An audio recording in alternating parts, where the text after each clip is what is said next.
Asian specific যোগাসন প্রতিযোগিতায় অংশগ্রহণ করে বড়সড় সাফল্য পেলেন নদিয়ার দুই মহিলা সহ এক শিশুকন্যা। জিতে নিলেন সোনা ও রূপোর পদক। এবার শুধু শ্রীলঙ্কার কলম্বোতে গিয়ে সোনা ও রূপো জিতে এক অনন্য নজির গড়ল নদিয়ার কৃষ্ণনগরের মা ও মেয়ে। যদিও শুধু তারাই সাফল্য অর্জন করেননি, একই সঙ্গে রূপোর পদক জিতে নিয়েছেন যোগাসন প্রশিক্ষণ কেন্দ্রের শিক্ষিকাও।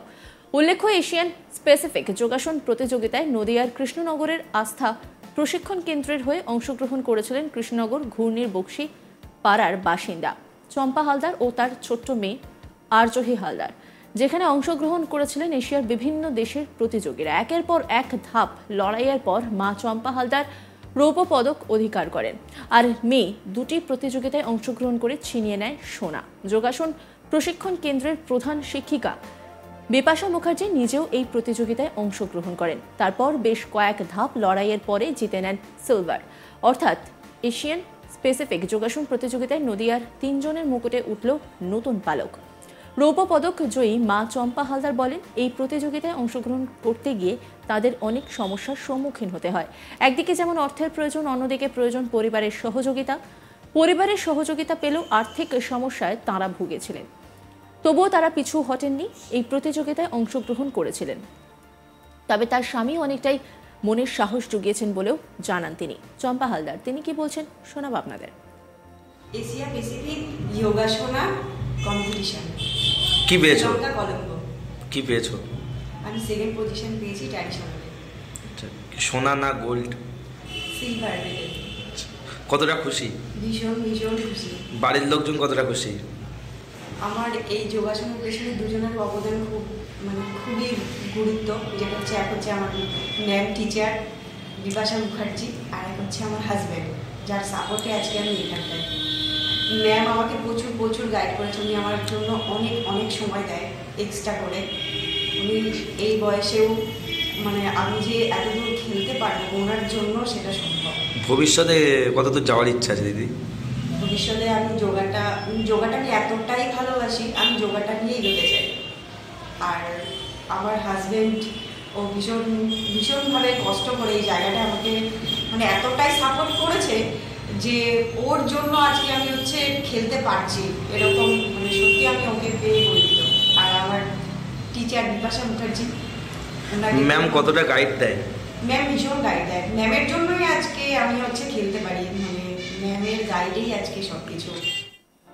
আরজহি হালদার তিনি কি বলছেন শোনাবো আপনাদের। আমি এশিয়া প্যাসিফিক যোগাসন কম্পিটিশন শ্রীলঙ্কা কলম্বোতে পেয়েছি। কি পেয়েছো? আর্টিস্টিকে একটা গোল্ড মেডেল এবং ট্র্যাডিশনালে একটা। বাড়ির লোক কতটা খুশি? বাড়ির লোক অনেক খুশি। কি বলছে তারা? আরো যোগানে অনেক দূর এগিয়ে যেতে। মা বাবা কতটা খুশি? অনেক। আর ম্যাডাম কতটা গাইড দিয়ে শেখায়? ম্যাম অনেক। ম্যাম কি বলছে ম্যামের পক্ষ থেকে? ম্যাম বলছে যে আরো প্র্যাকটিস চালিয়ে যেতে, ভালো করে করতে। ভবিষ্যতে কি ইচ্ছা আছে পড়াশোনার পাশাপাশি? যোগা নিয়ে অনেক দূর এগিয়ে যেতে। কিসে পড়ছো? ক্লাস 1। তোমার নাম? আরজহি হালদার। স্কুলে কোন স্কুলে পড়ছো? Holy Family Girls Primary School. দিদিমণিরা কতটা খুশি স্কুলে? অনেক খুশি। প্রশিক্ষণ কেন্দ্রের প্রধান শিক্ষিকা বিপাশা মুখার্জি তিনি বলছেন যে যোগাসন একটি সাধনা, অর্থাৎ সাফল্যের দোরগোড়ায় পৌঁছতে গেলে নিজেকে অনেক পরিশ্রম করতে হবে। তবে নদিয়া তথা ভারতের হয়ে এশিয়ান স্পেসিফিক যোগাসন প্রতিযোগিতায় তারা যে এত বড় সাফল্য অর্জন করবেন তা কখনোই ভাবতে পারেননি। এই প্রতিযোগিতায় অংশগ্রহণ করেছিল পাকিস্তান, বাংলাদেশ, ভুটান সহ বিভিন্ন দেশের প্রতিযোগীরা।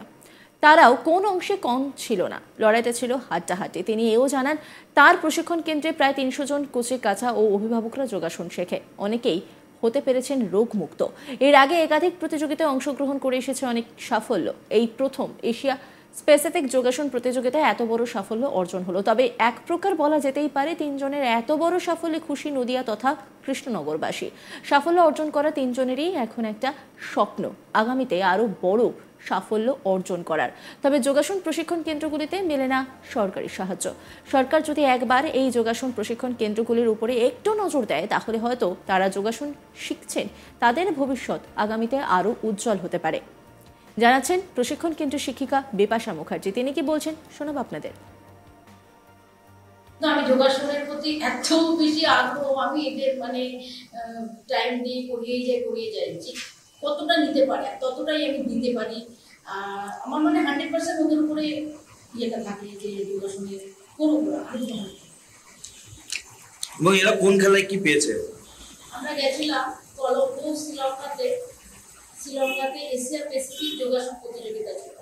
সেখানে আমাদের দেশের প্রচুর প্রতিযোগিতা ছিল, তার সঙ্গে শ্রীলঙ্কার ছিল, তাছাড়া আরো আদার্স দেশ যে পাকিস্তান, বাংলাদেশে খুবই অল্প ছিল, ভুটান, নেপাল, হ্যাঁ, আরো আশপাশে কিছু কান্ট্রি মিলে এই প্রতিযোগিতা হয়েছিল। তা আমাদের দেশের সংখ্যাটা একটু বেশি ছিল, যেহেতু কাছাকাছি এটা ছিল, আর কলম্বোর অনেক ছিল। তাদের মধ্যে এরা কম্পিটিশন করেছে, খুব ভালো করেছে, খুব ভালোভাবে খেলেছে। এদের কতটা খুশি যে এরা নিয়ে এসেছে, বা কতটা আপনি খুশি? খুশি তো অনেকটাই, কিন্তু আমাদের সবচেয়ে দুঃখের ব্যাপার হলো আমরা এই যে কম্পিটিশনটা করি, আমাদের খুব আর্থিক ব্যাপারটা খুব কষ্টের উপরে আমরা মানে এই টাকাটা জোগাড় করি। কেউ আমরা বন্ধক দিয়ে, সোনা বন্ধক দিয়ে, কেউ ম্যাচুরিটি যেগুলো আছে সেগুলো ভেঙে, যেমন আমার স্টুডেন্ট ওরা যখন গেছে ওদের যে জমানো টাকা ফিক্সড ডিপোজিট ভেঙে ওরা গেছে, আমি আমার সোনা বন্ধক দিয়ে গেছি। কিন্তু এই যে টাকাগুলো আমরা যে খুব কষ্ট করে জোগাড় করে যাচ্ছি, এখানে আমরা কোনো হেল্প পাই না। আমরা আরো অনেক কিছু করতে চাই, আমরা দেশের নাম উজ্জ্বল করি, কিন্তু আমাদের জন্য কেউ যদি একটু সামান্য একটু হাত বাড়িয়ে দেয় তাহলে খুব ভালো হয়।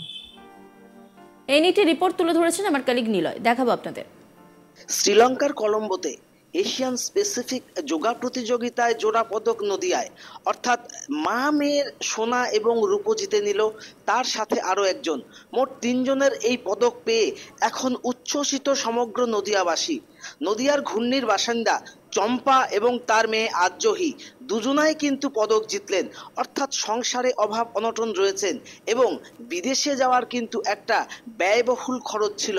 সব কিছুকে উপেক্ষা করে সমগ্র দেশ যেখানে অংশ নিয়েছিল, পাকিস্তান থেকে শুরু করে ভুটান, বাংলাদেশের মতো দেশ সেখানে অংশ নিয়েছিল, তার মধ্যে থেকে একেবারে পদক ছিনিয়ে নিয়েছেন একরত্তি এই মেয়েটি, অর্থাৎ ছোট্ট মেয়ে জিতেছেন সোনা এবং তার মেয়ে চম্পা হালদার জিতেছেন রূপো। অর্থাৎ নদিয়ার পলকে কিন্তু আরও একটি পলক যোগ হলো এখন, কেননা আমরা দেখেছি বরাবরই এই যোগাসন প্রতিযোগিতায় বেশ ভালো ফল করেছিল নদিয়া, কখনো নবদ্বীপ, কখনো আবার কৃষ্ণনগর। নদিয়ার কৃষ্ণনগর। নজর রাখুন আজ তাক বাংলার ইউটিউব স্ট্রিমিংয়ে।